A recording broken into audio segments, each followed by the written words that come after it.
Sziasztok! Üdv egy újabb meal prep-es videóban! A mai napon is egy ilyen 3-4 féle ételt fogunk készíteni, viszont most rögtön az ebéddel fogom kezdeni, mert egy kicsit megcsúsztam reggel a bevásárlással is, meg annak a felvételével, úgyhogy hogy legyen mit tennünk egy ilyen féle egyre legkésőbb, nekiállok az ebédnek, és utána folytatom természetesen a többi ételnek az elkészítésével. Úgyhogy ha érdekel, akkor tartsatok velem! Első körben egy ilyen bakonyi sertéstokányt szeretnék csinálni. Ugye van itthon comb, még a gulyásleves húsnak a másik felét, azt most használom fel, illetve vettem ugye gombát, úgyhogy ezt fogom megcsinálni, és van egy megkezdett tésztám is, amit ki fogok főzni hozzá, úgyhogy ha ez megvolt, utána természetesen folytatom a többi ételnek az elkészítésével, de most kivételesen az ebéddel kezdjük, és meg is kóstoljuk majd, úgyhogy lássunk is neki!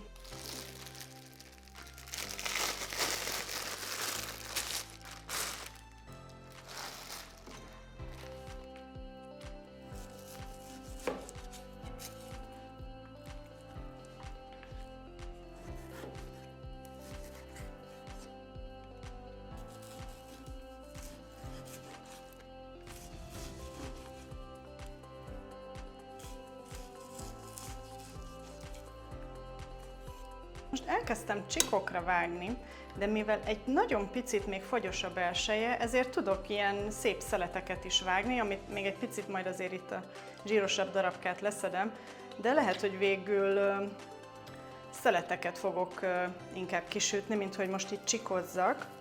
Igen, szerintem ez lesz, és akkor nem szöszölök olyan sokáig azzal, hogy itt felcsikozok mindent.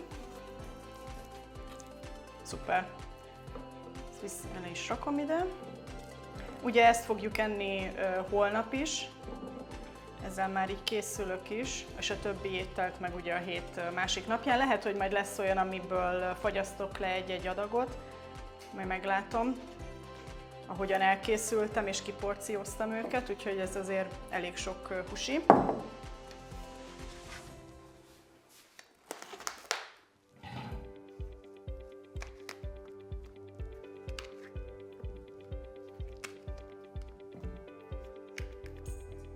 Gomba is egy olyan étel, hogy ugye van, aki szereti, van, aki utálja, és a gomba evők között meg van olyan, aki kiszedi ezt a torzsát, és van, aki nem. Én szeretem a gombát, de kiszedem ezt a részét. Ne kérdezzétek, hogy miért, ez pont ugyanazért szedem ki, mint ahogy a paradicsomban is kiszedem azt a zöld részt, úgyhogy megszokás igazából. Az összes gombát megcsinálom, mert ezek ugye annyira összeesnek, olyan csalóka, és ugye most rengeteg a hús is, úgyhogy ez bőven elég lesz hozzá, vagy hát, hogy kell is hozzá. Hát ilyen rusztikusra vágom, mert ugye alapban sokkal kisebb lesz, és most azt se szeretném, hogy teljesen apróra süljön, tehát hogy azért legyen és látszódjon benne a gomba.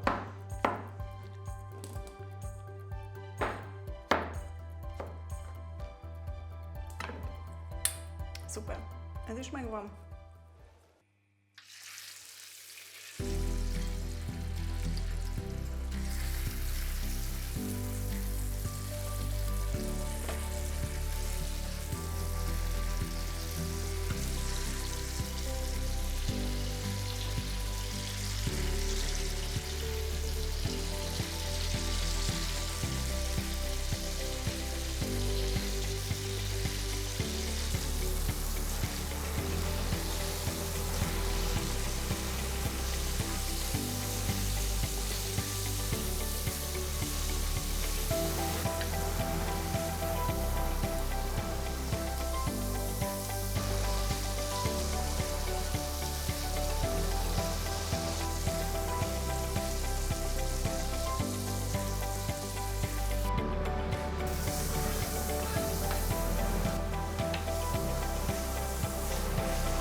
étvágyat, kóstoljuk meg.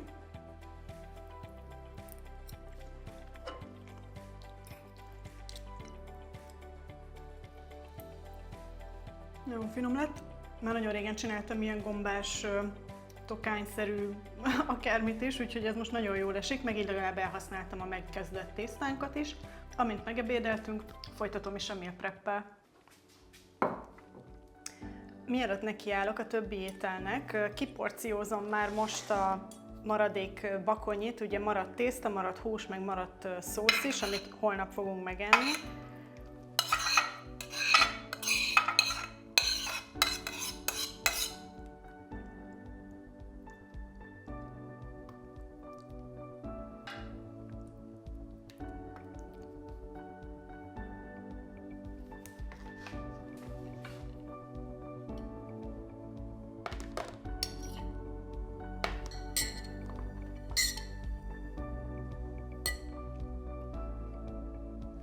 Na hát húsiból szerintem bőven van 2 személyre elegendő mennyiség, viszont tésztát mindenképpen kell kifőznöm még. Lehet, hogy még egy adag tésztát, vagy egy ilyen fél adag bulgurt csinálok, illetve a szósz is szerintem elég lesz, úgyhogy picit várom, hogy ezek is ugye jobban kihűljenek, és akkor mehetnek a hűtőbe.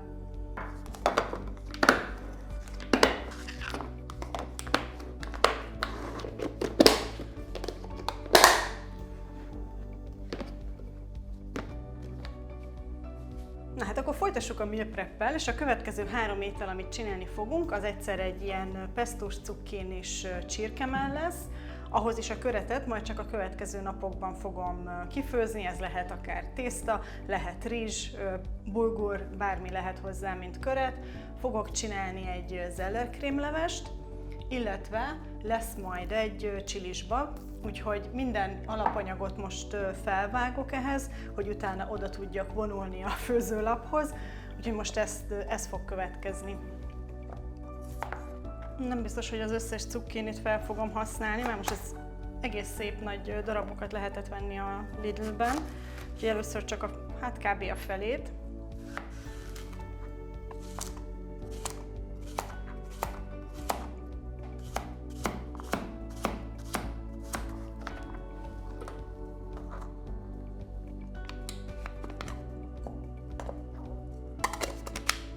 Felhasználom ugye azt a fél hagymát, amit a bakonyihoz is használtam.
Na jó, nem őrizgetjük ezt is felvágom. Ez is úgyis össze fog esni egy kicsit, legalább laktatóbb lesz az étel.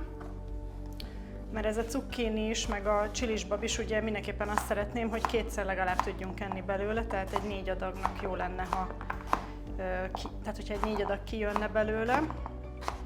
A csilisbab az, amit lehet, hogy az egyik adagot le fogom fagyasztani, még nem vagyok benne biztos, de majd meglátjuk. A lényeg, hogy 4 adag legyen. Szóval felszeltem a zöldségeket, ugye a hagymát is, és még egy krumplit fogok felpucolni. Az a jó ezekben a krémlevesekben, hogy most például ez a krumpli is itt volt elfekvőben, tehát most nem kellett vegyek ugye most tudom én, még egy krumplit. Igyekszem tényleg mindig figyelni azt, hogy mi az, ami itthon van, és akkor azt szerint tervezni a jövő heti menüt. Tehát, hogy például most is volt itt ez a paradicsomszósz, akkor abból csinálni valamit. Meg amint láttátok ilyen bevásárlós videókban is, hogy én nem ilyen, nem tudom, 2 kiló hagymákat, meg ilyeneket szoktam venni, egyrészt nem is tudnám hol tárolni, tehát mindig csak tudatosan megyek és veszek egy ilyen 2-3 szemet, hogyha tudom, hogy olyat főzök, amiben szükség van rá. A krumplival ugyanígy, tehát mindig csak ilyen pár szemet veszek. Ugye ezt még akkor vettem, amikor a gulyáslevest csináltam, csak végül nem raktam bele, mert akkor már sok lett volna. Így meg akkor legalább felhasználom. És igazából ugye mindegy, hogy milyen formára vágom, csak hogy puhuljon meg minél hamarabb, hogy ugye tudjam a kis kézi robotgéppel krémesíteni.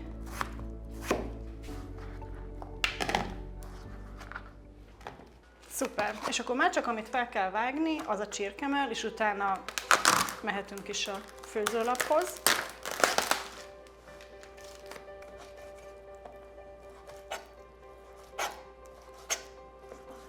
Mindegyik ételhez fél kiló húst használok, tehát fél kiló csirkemell, fél kiló darált hús.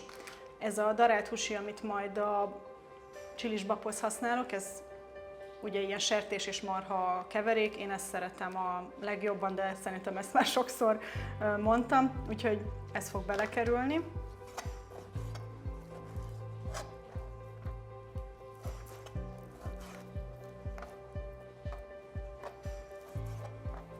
Fel is helyeztem mindent a főzőlapra. Itt fog készülni a csilisbab, itt fog készülni az ellerkrémleves, és itt pedig a pestos cukin és csirke. Innentől kezdve azért eléggé kell menjen majd a multitasking. A legtöbb idő amúgy majd a csilisbabnak kell szerintem. A levesnél is sok minden függ attól, hogy milyen hamar puhulnak meg ugye a zöldségek. Először a csilisbabot fogom felkészíteni, és utána pedig a levest.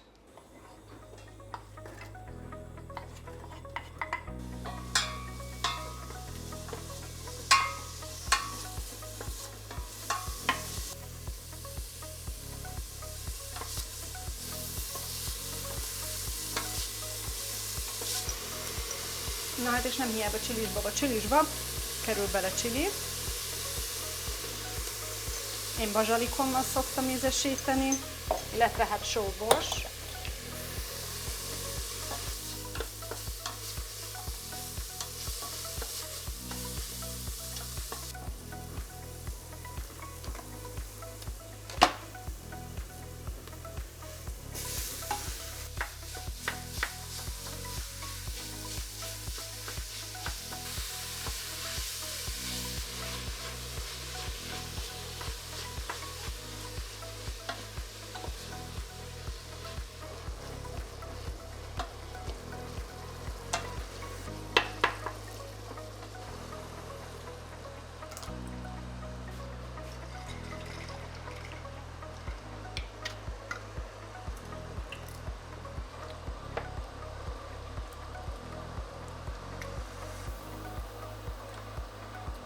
És akkor ez is olyan, hogy azért úgy fokozatosan kóstolgatom és ízesítem, hogyha kell még só vagy valami csípős, és kb. Ugye vége felé szoktam csak belerakni a babot, úgyhogy most hagyjuk egy kicsit rotyogni, és folytatjuk a másik kettővel.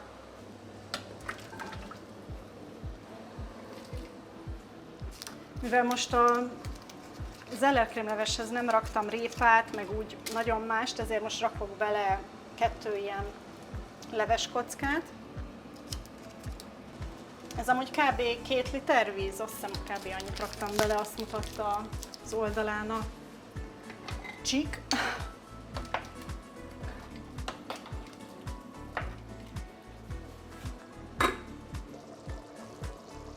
Igen, ezt a csilisbab alapot, akkor inkább ezt mondom, ezt most visszaveszem ilyen 5-ösre, nekem ugye ilyen 9-es a maximum, hogy ugye rotyogjon, és egy kicsit ez a lé, és ugye besűrűsödjön, úgyhogy ezt most visszakapcsoltam. Ugye általában úgy van, hogy az ilyen paradicsomos ételekhez érdemes rakni cukrot, hogy ugye a paradicsomnak ezt a savasságát enyhítsük. Viszont a csilisbabhoz én étcsokit szoktam rakni, ezt egy, hát még talán egy Good Foodos újságban láttam ezt a trükköt, és azóta ezt használom, mert ez kicsit ilyen mélyebb, karakteresebb ízt ad neki, úgyhogy ne jegyetek meg étcsokit rakni bele, meg egyrészt ugye a színe is sötétebb lesz, tehát sokkal jobban tetszik nekem ilyen íz kombinációval. Persze, ha nem lenne itthon étcsoki, ami meg van kezdve, akkor én is cukrot raknék, de mivel van étcsoki, ezért azt rakok bele, és már szerintem kb. El is olvadt. Pikpak történik az egész, úgyhogy nem sokára belerakom a babot is. Közben végül nem indítottam el a csirkét, a pestos csirkét, mert elég gyorsan halad a leves, úgyhogy lehet, hogy ezt is lassan lehet már lepuhítani. Kb. 15 perce főnek benne, 15-20 perce főnek benne a zöldségek, úgyhogy azóta ez a ragú is itt rotyog, úgyhogy mindjárt belerakom a babot.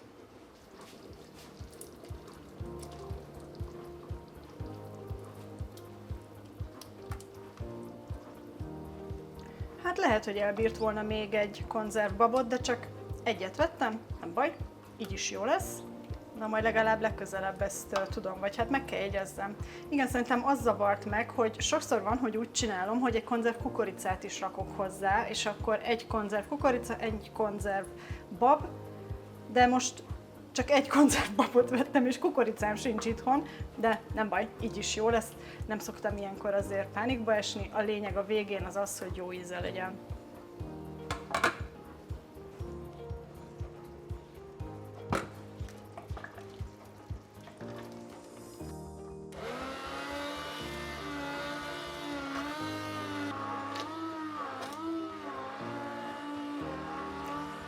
Mielőtt belerakom a tejfölt, kóstolunk egyet. Mehet bele még egy kis só.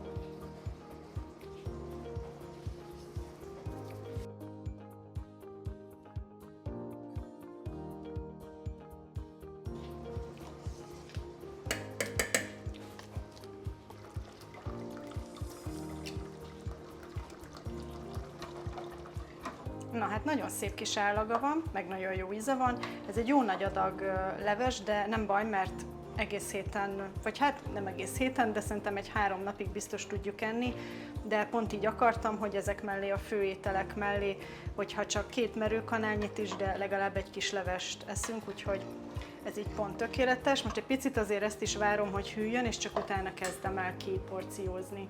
Közben a csilisbab is elkészült, hát szerintem gyönyörű színe lett, nagyon jó állaga van. Kóstoltam már, pont jó, nem túl savas és nem túl sós, úgyhogy ennek úgy nagyon örülök. Kicsit hiányolom benne, hogy több bab legyen, de nem baj, így is el fog fogyni. Úgyhogy itt is várunk, hogy egy picit hűljön, de hát addig megcsináljuk a csirkét.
Kóstolunk egyet.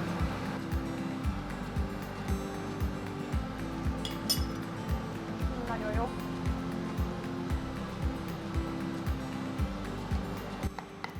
Szerintem ezt a 2 evőkanál tejfölt belerakom, és akkor az se veszik kárba.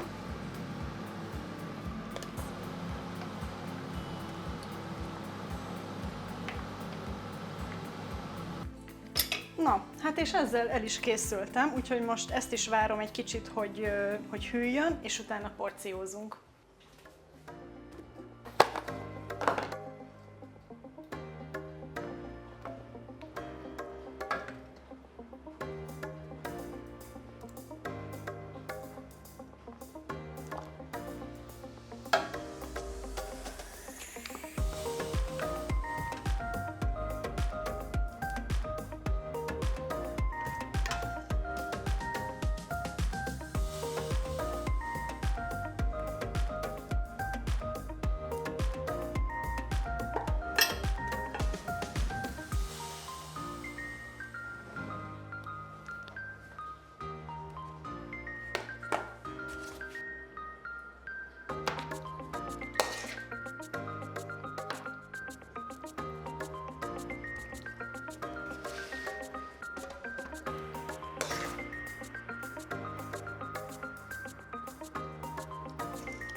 El is készültem mindennel, ki van porciózva minden, ismételten nagyon boldog vagyok a végeredménnyel. Én nagyon élvezem ezeket a meal prep-es videókat, remélem, hogy ezt ti is így látjátok, hogyha igen, akkor megköszönöm, hogyha lájkoljátok, vagy megírjátok, hogy ezek közül, az ételek közül mi az, ami tetszett nektek a legjobban. Azt, hogy ezek hogyan lesznek elfogyasztva, ezt majd a következő Miket ettünk videóban láthatjátok. Addig is én köszönöm a figyelmet, és hogyha nem szeretnétek lemaradni következő videókról, akkor iratkozzatok fel a csatornára, találkozunk a következőben. Sziasztok!